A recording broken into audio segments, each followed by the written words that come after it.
আসসালামু আলাইকুম, আশা করি সবাই ভালো আছেন। তো এটা হচ্ছে 4 নাম্বার পার্ট। এটা আপনার 12 ইঞ্চিল 4 নাম্বার পার্ট। এর আগে কিন্তু আপনার 3টা পার্ট দেওয়া আছে। তো অবশ্যই দেখেছেন, না দেখলে অবশ্যই দেখে নেবেন। ভিডিওতে অবশ্যই লাইক দিতে ভুলবেন না, একটা করে লাইক করবেন। তো আশা করছি সবাই ভালো আছেন, সুস্থ আছেন। তো এই ইঞ্জিনটার কাজ অবশ্যই 3টা পার্টে দেখেছেন, কী সমস্যা ছিল না ছিল বলেছিলাম, আর অবশ্যই বুঝতে পেরেছেন। তো এইটাই আমি কোনো সমস্যা এখন পাবো না আর। মেশিনটা স্টার্ট করার পরে সমস্যাটা বুঝতে পারা যাবে, সমস্যা আসবে কিনা।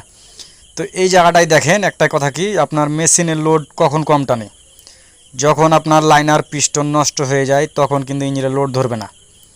লাইনার পিস্টন যদি নষ্ট হয়ে যায় ইঞ্জিনের লোড ধরবে না, আপনার প্রচণ্ড কালো ধোঁয়া মারবে এবং কি সাদা ধোঁয়া দেবে, মাঝে মাঝে চোখ মুখ কিন্তু জ্বলবে প্রচণ্ড।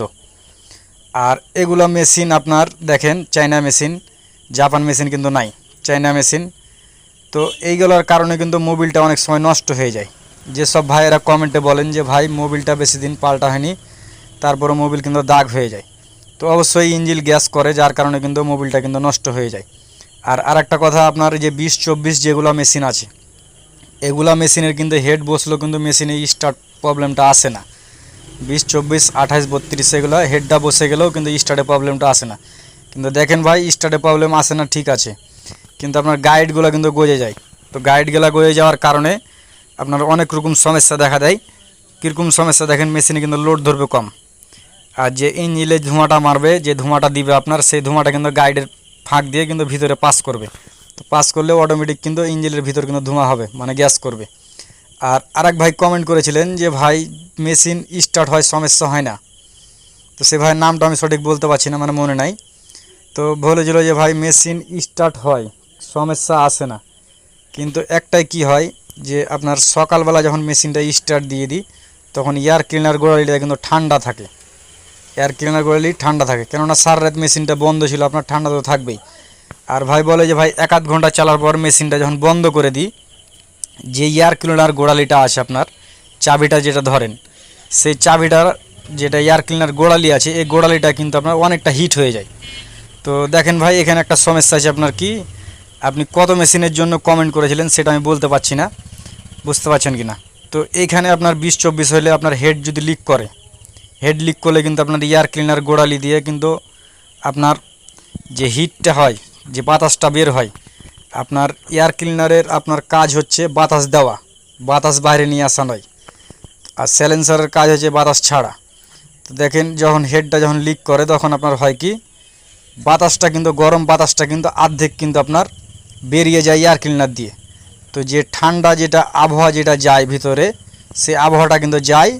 আর যেটা আপনার গরম, যেটা আপনার স্যালেন্সার দিয়ে বেরোর কথা, সেটা কিন্তু অর্ধেক আপনার এয়ার ক্লিনার দিকে বাতাসটা চলে আসে। তখন আপনার এয়ার ক্লিনার দিক কিন্তু আপনার গরম হয়ে যায়। তো আপনি যে বিষয়ে কমেন্টটা করেছিলেন, ইঞ্জিলে কত ইঞ্জিল বললে একটু ভালো হতো। তো যাক, তো আশা করছি বুঝতে পারছেন, আপনার মেশিনে অন্য কোনো সমস্যা নেই। এয়ার ক্লিনার বারবার বলছেন যে গোড়ালি আপনার গরম হয়ে যাচ্ছে। তো আপনি অবশ্যই হেডটা পালিশ করবেন, হেড পালিশ করলে আপনার এই সমস্যাটা থাকবে না, সমস্যাটা চলে যাবে, কোনো সমস্যায় আসবে না, বুঝতে পারছেন কি না।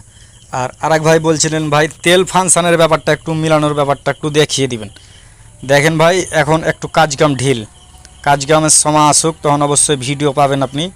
আর আপনি আমার প্রত্যেকটা ভিডিওতে কমেন্ট করেন, খুব ভালো লাগে।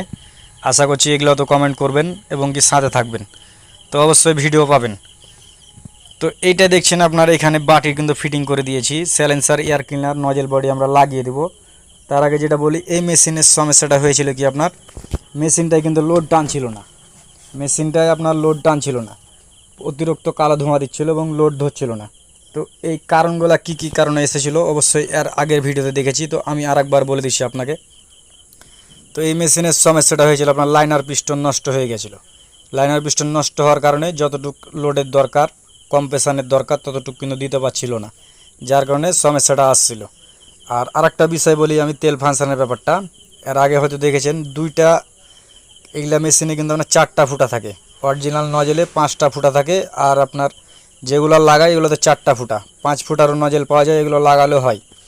তো এই মেশিনের সমস্যাটা এসেছিলো বেশিরভাগ আপনার ওই জায়গা থেকে, নজেলের 4টা ফুটা ছিল, 4টা ফুটার বদলি 2টা ফুটা কিন্তু আপনার অটোমেটিক বন্ধ হয়ে গেছিলো, মানে জাম্প হয়ে গেছিলো। তো 2 ফুটাতে তেল দিলে আপনার ঠিক মতন মেশিনে লোড ধরবে না এবং কি মেশিনটা প্রচণ্ড ওভারহিট হচ্ছিল। আর এই যে বিষয়টা বললাম আমি, যে তেল ফাংশানটা যদি আপনি অ্যাডজাস্ট করতে পারেন, যে কোনো মেশিন আপনার নিটলভাবে চলবে, সমস্যা আসবে না। আর যে কোনো গাড়ি আপনার ডিজেল বলে লয়, পেট্রোল বলে লয়, যে কোনো ইঞ্জিন যতই বড় হোক, আপনার তেল ফাংশান যদি আপনার অ্যাকুরেট না থাকে, আপনি হাজার সোনা দিয়ে মেশিন বাঁধেন, মেশিন অ্যাকুরেটভাবে চলবে না, প্রচণ্ড ডিস্টার্ব আসতেই থাকবে। আর এই মেশিনটার হয়েছিল এই সমস্যাটা। তো মেশিনটায় অতিরিক্ত হিট হচ্ছিল এবং কি লোড টানছিল না, যার কারণে লাইনার পিস্টন এবং আমরা নজেল প্লাঞ্জারটা এখানে চেঞ্জ করে দিয়েছি।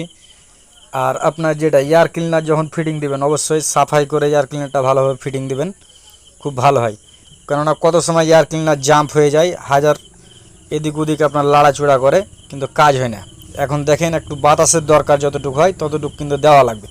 তো বাতাস যদি কম পায় আপনার মেশিনে কিন্তু লোড ধরবে না, অটোমেটিক লোড ছেড়ে দেবে, মেশিনের সাউন্ড ঠিক মতন ফাটবে না, আপনার ক্লিয়ার হবে না।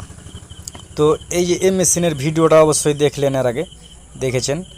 তো এই মেশিনের ভিডিওটা কিন্তু আপনার এই পর্যন্তই ছিল, এটা আপনার শেষ পার্ট। আর এইখানটায় আমি এবারকার একটু তেলটা উঠিয়ে আপনার নজেলটা টাইট করে দেবো। আর যে মোবিলের ব্যাপারটা বললাম, এ ভাইয়েরও মোবিল কিন্তু দীর্ঘদিন চলার কারণে কিন্তু মোবিলটা গাদ হয়ে যাচ্ছিল। তো ইঞ্জিনটায় প্রচণ্ড গ্যাস করছিল, যার কারণে আপনার মোবিলটা কিন্তু গাদ হয়ে যাচ্ছিল। তো যখনই আপনি ইঞ্জিন ব্যবহার করবেন, অবশ্যই ভিতর বাহির ভালোভাবে দেখে শুনে এবং কি মোবিলটা মাপ মতন চেঞ্জ করার চেষ্টা করবেন। একটা মোবিল যদি অনেক দিন ধরে বাহেন আপনি, মোবিলটা ইঞ্জিনটাই কিন্তু লাইনার পিস্টন লাস্টিং করবে না, মেশিনটা হিটের ব্যাপার চলে আসবে, সমস্যাটা এই জায়গায় চলে আসে। তো সব কিছু দেখে শুনে কাজ করতে হয়। দেন বিসমিল্লাহ করে মারেন।